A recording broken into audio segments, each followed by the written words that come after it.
तो पहला सवाल हमारे पास है इसमें गुजरात से कुणाल लाड हमारे साथ हैं। कुणाल, बताइए क्या सवाल है आपका।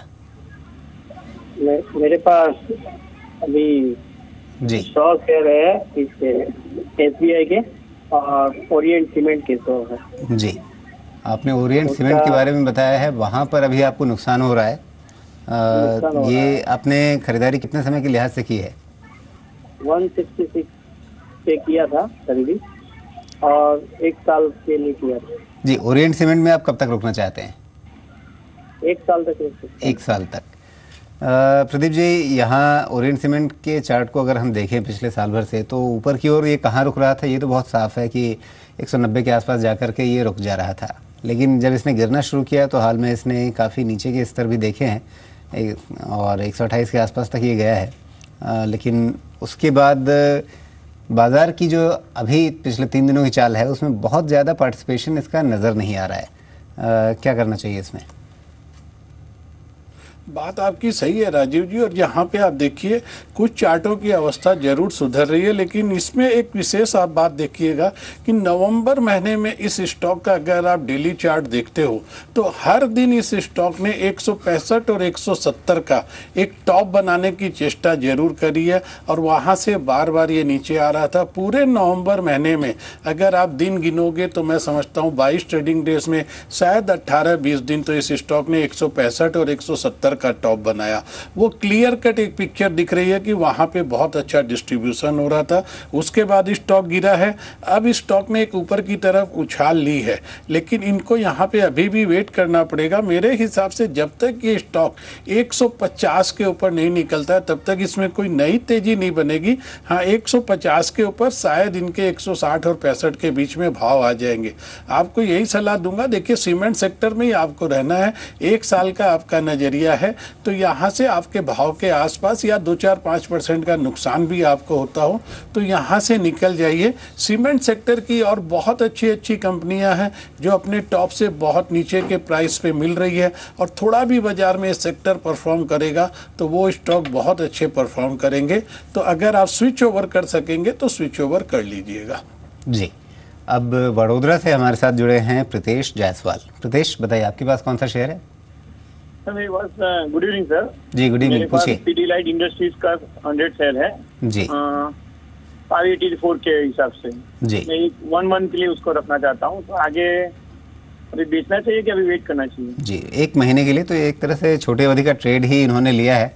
प्रदीप जी, इस चार्ट की एक खास बात मैं देख रहा हूँ कि जब बाजार गिर रहा था तो ये गिर नहीं रहा था, सिर्फ अपना बेस बना रहा था और अपने निचले स्तरों को प्रोटेक्ट करके बचा करके रख पा रहा था।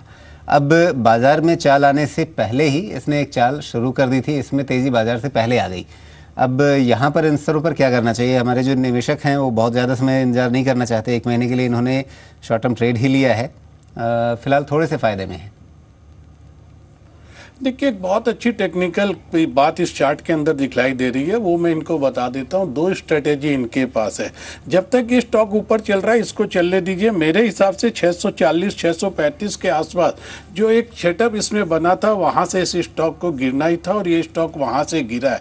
लेकिन गिरावट में देखिए 4 दिन की गिरावट में बहुत अच्छी गिरावट होने के बाद भी इस स्टॉक ने एक मूविंग एवरेज को बहुत रेस्पेक्ट दिया है, वो है 50 दिन का मूविंग एवरेज।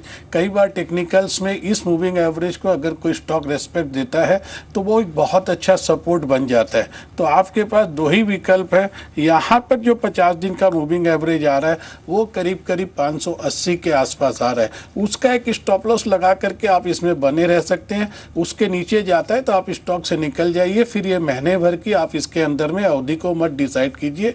ठीक इसके उपरीत मैं यही बात बोलूँगा, अगर 620 और 640 के आसपास ये स्टॉक जाता है और उसके ऊपर नहीं निकल पाता है, वहाँ से वापस स्लिप करता है, तो भी आप इस स्टॉक से वहाँ पे नफ़ा बुक करके निकल जाइए। जी, अब अगला सवाल नागपुर से है दिनेश अग्रवाल का। दिनेश हमारे साथ जुड़े हैं, बताइए दिनेश, आपने कौन सा शेयर चुन रखा है? Good evening sir. जी दिनेश, सवाल पूछिए अपना। सर मेरा पीएनबी लिया हुआ 212 रुपये में मैंने 250 शेयर लिए हुए थे। जी, तो आगे मुझे कैसा करना है? कुछ और लेके एवरेज करना चाहिए कि इसको बेचना चाहिए मुझे?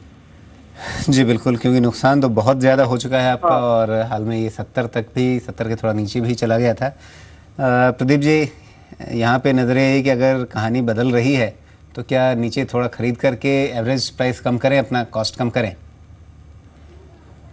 देखिए, बहुत तगड़ी बात है राजीव जी। पिछले हफ्ते तक मैं कह रहा था पीएसयू बैंकों से थोड़ा दूर रहिए, अप्रैल के अंदर सोचेंगे, लेकिन 3 दिन में जिस तरीके के डेवलपमेंट इस सेक्टर के अंदर हुए हैं, वो चाहे सरकार की तरफ से हुए हैं, चाहे फ्रॉड चेकअप के लिए जिस तरीके से, अब इसमें देखिए सीबीआई का भी एक बहुत बड़ा रोल पिछले 2 दिन से आ रहा है, जो बैंकों को काफ़ी फटकार लगा रहे हैं कि आप इस तरीके के फ्रॉड के केस, एनपीए के केस, क्रिमिनल, इस तरीके का, मतलब लगता है सरकार की एजेंसियों का भी बहुत बड़ा फोकस अब एनपीए की तरफ में आ चुका है।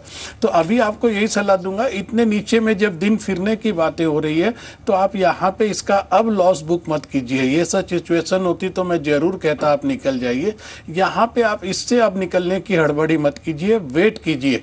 लेकिन एवरेज करने के लिए अगर आपके पास पैसे हैं तो कोई जरूरी नहीं है कि आप पीएनबी को ही एवरेज करें। यहाँ पे आपके पास बहुत अच्छा विकल्प है और बहुत अच्छी पोजीशन में अपने आप को बैंक ऑफ बड़ौदा ने लाके खड़ा कर लिया। तो आपको नए पैसे लगाने हैं तो आप बैंक ऑफ बड़ौदा में लगाइए, और बैंक ऑफ बड़ौदा और पीएनबी की आपकी कॉस्ट को आप एवरेज के तौर पे लेकर के एक जगह आप निकलने का आपको जल्दी मौका मिल जाएगा।